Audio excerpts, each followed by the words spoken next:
Hey, welcome to the Eddie Hyatt Podcast. I am your host and teacher, Eddie Hyatt. So glad to be back with you here today on this Wednesday morning. And today we are beginning a brand new study that it's a word study. I hope you like word studies. I love word studies from the Bible.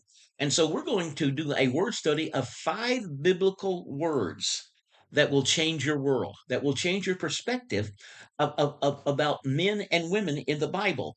And these 5 biblical words, they prove beyond a shadow of a doubt that God did not create woman subservient to man. I'll say that again. These 5 biblical words, they prove beyond a reasonable doubt that God did not create woman subservient to man. Now, 3 of the words are from the Old Testament Hebrew, 2 are from the New Testament Greek. The Old Testament words are Adam, Azer, and Teshuka. The Greek words from the New Testament are hupotasso and kephale. So I hope you will listen to these and you can take this material and you can teach it yourself.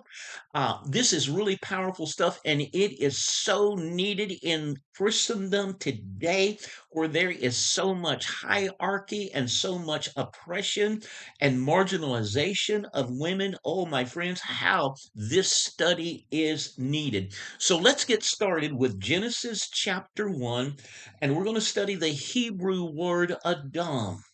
And the word Adam, I'll just go ahead and give you the definition. It's the gender inclusive word like the English word person or people. And just like in English that we have a gender inclusive word people or a person or humanity, and then we have gender exclusive words like man and woman, male and female. Well, the same is true in Hebrew. So in Genesis 1:26, and this is a part of the whole creation narrative, and Genesis 1:1 begins, it says, in the beginning, God created the heavens and the earth. And we get down to verse 26, and we have the story of God creating humankind, the crown of his creation. And verse 26 says, then God said, let us make man in our image according to our likeness. Now, the New King James have God saying, let us make man. But it is not the Hebrew word for man as a male. The Hebrew word for man is ish. The Hebrew word for woman is isha. But the word ish is not in the Hebrew. It is the word Adam, which is the Hebrew word for the parallel in English would be person or people or humanity. In other words, it is gender inclusive. And that tells us that this is not about the creation of the first man or as a male. This is uh, the story of the creation of the human species. And this is borne out by the fact that in the rest of this passage, the plural pronoun is used. He doesn't talk about him; it talks about them. And so let's go ahead and read this. Then God said, "Let us make Adam." Literally, let us make humanity in our image, according to our likeness. Let them have dominion. It doesn't say let him have dominion. And this is true in the Hebrew. The Hebrew pronouns are plural. Let them have dominion over the fish of the sea, over the birds of the air, and over the cattle, over all the earth, and every creeping thing that creeps on the earth.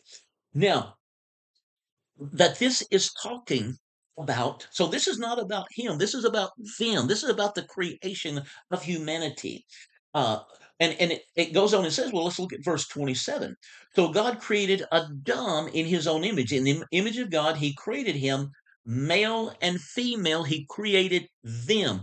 So his point is, we share a common humanity, but there are two expressions of this humanity, male and female, man and woman. And this will come out much clearer as we go along.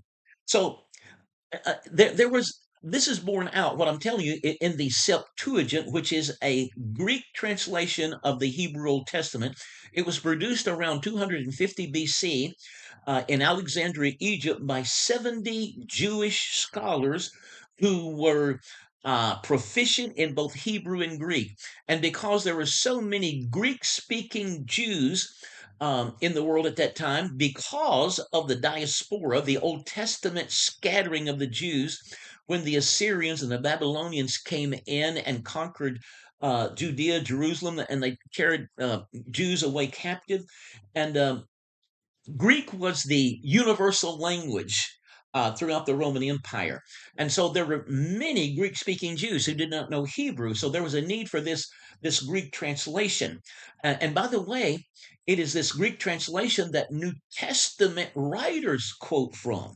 Most quotations that you see in the New Testament quoting the Old Testament are from the Septuagint, not from the Hebrew. Very interesting. And so, how did these 70 Jewish scholars, how did they translate Adam into Greek? Well, there were uh, there were three different words they could have used, just like in Hebrew, just like in English: man, woman, person, man, woman, people, humanity. Those three words in Greek are aner is the word for man as a male, gune for woman, and then anthropos for man. Anthropoi is it would be the plural, would be like a people or humanity. Well, lo and behold, these Greek Hebrew scholars, they translated Adam as anthropoi. In other words, humanity. It confirmed, yeah, this is about the creation of the human species. It is not about the creation of the first man. And so so God said, let us make humanity in our image and in our likeness, and let them, plural pronoun, have dominion over the fish of the sea, and so on and so forth. Now, the Hebrew words for man, ish, it's nowhere to be found here. The Hebrew word for woman, isha, is nowhere to be found here. Those words are not found until the next chapter, chapter 2, verse 23, where God takes the Adam, this human species that he has created, and he takes a side from the Adam and he does some more creative work and he creates an Isha from the Adam. And this is and now is the first time we have the Hebrew words for male and female, for man and woman. Now all of a sudden we have an Isha Adam. She's still an Adam, she's still human, but now we also have an Ish Adam. We have a male human being, a man human being, and we have a woman human being. They share the same humanity, but they are two different expressions of that humanity. Now, so, so this is all about Genesis 1 is all about the creation of the human species. And what we see here is that God does not give one priority or authority over the other. The concept is totally missing. He gives both of them the same blessing. He gives both of them the same dominion. He gives both of them the same authority, the same responsibility. They are obviously equal partners.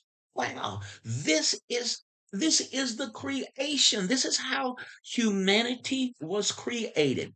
We do not see hierarchy in the human species until we get to Genesis 3, and what in theology is called the fall, where there is a fall, a rebellion against God. Now, I want to just give an example of how this is so misused. This passage, the assumption, this see that was a poor translation on the part of the King James and the New King James, translating it as man uh, instead of humanity or people. I remember I was given a New Living Translation, and I was reading the front of it just to kind of get a gist. Who was it that produced it? And they had a statement saying that they were very intent on translating the original words accurately, that they wanted to give an understandable translation in English, but at the same time being very faithful to the original. I thought, well, I'm going to check them out on this. I want to see how they translated it done. Well, I was pleased. I turned over to Genesis 1:26, and the New Living Translation said, "Let us make people in our image." Yeah, some of the newer translations are realizing that a better translation is people or humanity. The New Revised Standard Version uses humanity to translate this. Now, let me close giving you a quick story of why this is important. I was this passage has been used to teach male domination. I was driving along in my car one day, and I heard a well-known pastor come on his radio program, and he was preaching from this passage. Let us make men in our image, and let them have dominion. And he was teaching this as this was God's word to man, to the original male. And he was telling his audience that God created the man, the male, not the female. He created the male species to have dominion. And he was telling how this was to play out in our relationships, in the church, and in the home. Of course, the man is to be out front. He is to be the one who is in charge. He's to be the leader. And then he even had the audacity to say to the women, he said, uh, some of you here, maybe your husband had an affair, and you need to know that that wasn't about love. That was about conquest. That was about his need to have dominion and conquest. And I'm thinking, wow, this individual has built this entire edifice of false teachings because it's based on a false premise. He started with a false premise that this was about the creation of the first male, which if he had taken time to do some research and study closer, he would discover what Sue and I discovered. This is about the creation of the human species. It's not about the creation of the first male. And in this creation account, God gave both of them dominion. God blessed them, and God said to them, "Be fruitful and multiply." There is perfect harmony and mutuality here in the creation narrative, in the account of the creation. Hey, this is Eddie Hyde. I got to go, but my friends, now I'm going to post in the description. I'm going to post these definitions that will be helpful to you. So I hope you'll take this material, take notes from this, write this down. We need to get this message out. And I'll look forward to seeing you again tomorrow. God bless you.